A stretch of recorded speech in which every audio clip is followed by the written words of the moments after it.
Hello বন্ধুরা, আমি তোমাদের পবিত্র স্যার। আমার ইউটিউব চ্যানেলে তোমাদের প্রত্যেককে স্বাগত জানাই। আজ আমি তোমাদেরকে পড়াবো সেন্টেন্স কাকে বলে। তো বন্ধুরা, চলো মন দিয়ে ভিডিওটি দেখো। বন্ধুরা, বাংলায় যাকে বাক্য বলে, ইংরেজিতে তাকেই বলে সেন্টেন্স। কতকগুলি পদ বা শব্দ পাশাপাশি বসে যদি একটি সম্পূর্ণ অর্থ প্রকাশ করে, তখন তাকে বলা হয় সেন্টেন্স। যেমন বন্ধুরা, কতকগুলি উদাহরণ দেখো। রাম ইজ এ বয়, অর্থাৎ রাম একটি বালক। রিনা ইজ এ গার্ল, অর্থাৎ রিনা একটি মেয়ে। স্কাই ইজ ব্লু, অর্থাৎ আকাশ নীল। এই বাক্যগুলিতে প্রত্যেকটিতে কোনো কিছু সম্পর্কে পরিষ্কারভাবে বলা হয়েছে, যা আমাদের বুঝতে কোনো অসুবিধা হয়নি। কিন্তু বন্ধুরা, Ram is, the sky is, the is, এইগুলির কোনোটিই সেন্টেন্স বা বাক্য নয়, কারণ এইগুলি দ্বারা কোনো সম্পূর্ণ অর্থ প্রকাশ পায় না।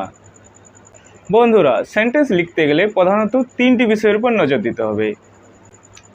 1 কর্তা, 2 ক্রিয়া এবং 3 কর্ম।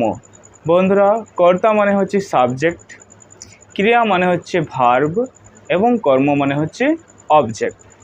বন্ধুরা, যে কাজ করে তাকে কর্তা বা সাবজেক্ট বলা হয়, এবং কর্তা যা করে তাকে ক্রিয়া বা ভার্ব বলা হয়।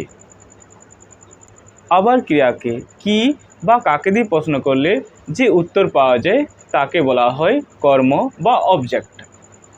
যেমন বন্ধুরা, আই প্লে ক্রিকেট, এই বাক্যটিতে আই হচ্ছে সাবজেক্ট, প্লে হচ্ছে ভার্ব এবং ক্রিকেট হচ্ছে অবজেক্ট। আই প্লে ক্রিকেট, এই বাক্যটিতে প্লেকে কি দিয়ে প্রশ্ন করলে উত্তর পাওয়া যায় ক্রিকেট, তাহলে এখানে ক্রিকেট হলো অবজেক্ট। বন্ধুরা, এই ভিডিওতে এই পর্যন্তই। ভিডিওটি ভালো লাগলে প্লিজ চ্যানেলটিকে সাবস্ক্রাইব করবেন এবং ভিডিওটিকে লাইক করবেন।